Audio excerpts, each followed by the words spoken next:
Bismillahirrahmanirrahim. Assalamualaikum warahmatullahi wabarakatuh. Setiap orang muslim pasti menginginkan kematian dalam keadaan yang baik, yaitu keadaan yang husnul khatimah. Keadaan mati dalam keadaan su'ul khatimah adalah keadaan mati yang tidak diinginkan oleh setiap orang muslim.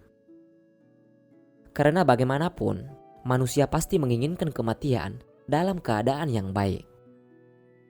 Karena itu, sebagai manusia yang dianugerahi akal sehat oleh Allah Subhanahu wa Ta'ala, kita harus berikhtiar dengan menjaga dan meningkatkan keimanan dan ketakwaan kita terhadap Allah Subhanahu wa Ta'ala, serta diiringi dengan keikhlasan agar dapat meninggal dalam keadaan husnul khatimah. Untuk itu, sangat perlu bagi kita untuk mengenali ciri-ciri seseorang yang mati dalam keadaan su'ul khatimah. Mengapa demikian? Dengan mengenali ciri-ciri tersebut, kita bisa memperbaiki diri dan mempersiapkan kematian kita dengan lebih baik lagi. Dan Allah Subhanahu wa Ta'ala bisa mematikan kita dalam keadaan husnul khatimah. Berikut 5 ciri-ciri orang yang meninggal dalam keadaan su'ul khatimah. Yang pertama, orang-orang yang melalaikan sholat. Sholat adalah kewajiban dan termasuk rukun Islam yang kedua. Melalaikan sholat adalah perbuatan dosa besar. Dan ganjaran bagi orang yang tidak sholat tidak hanya Allah Subhanahu wa Ta'ala berikan saat hari akhir nanti, tetapi Allah berikan saat di dunia pula, juga saat sakaratul maut. Balasan bagi orang yang melalaikan sholat akan memiliki hasil buruk saat sakaratul maut. Sakaratul maut akan terasa lebih sakit dan mengerikan. Lalu kemudian yang kedua, orang peminum minuman keras. Minum minuman keras dapat menghilangkan kesadaran seseorang. Perbuatan tersebut akan menghilangkan iman dan amalan baiknya.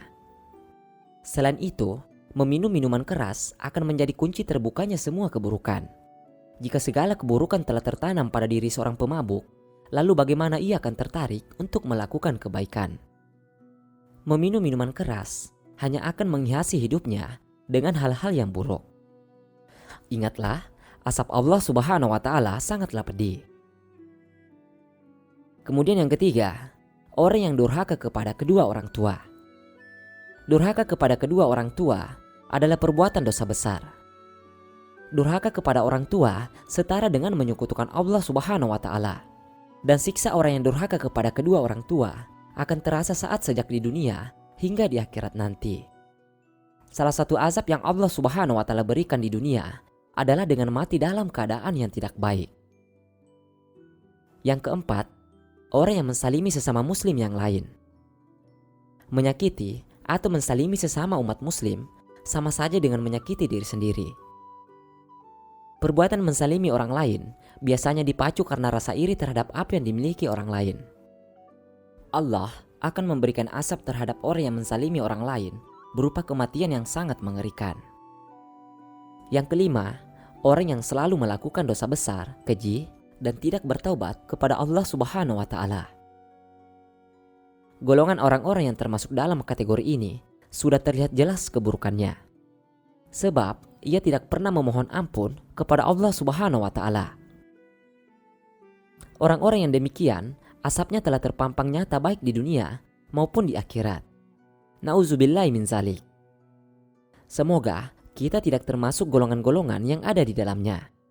Tingkatkan iman dan ketakwaan kepada Allah Subhanahu wa Ta'ala. Niscaya ia akan menempatkan kamu dalam posisi kematian yang baik.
أشهد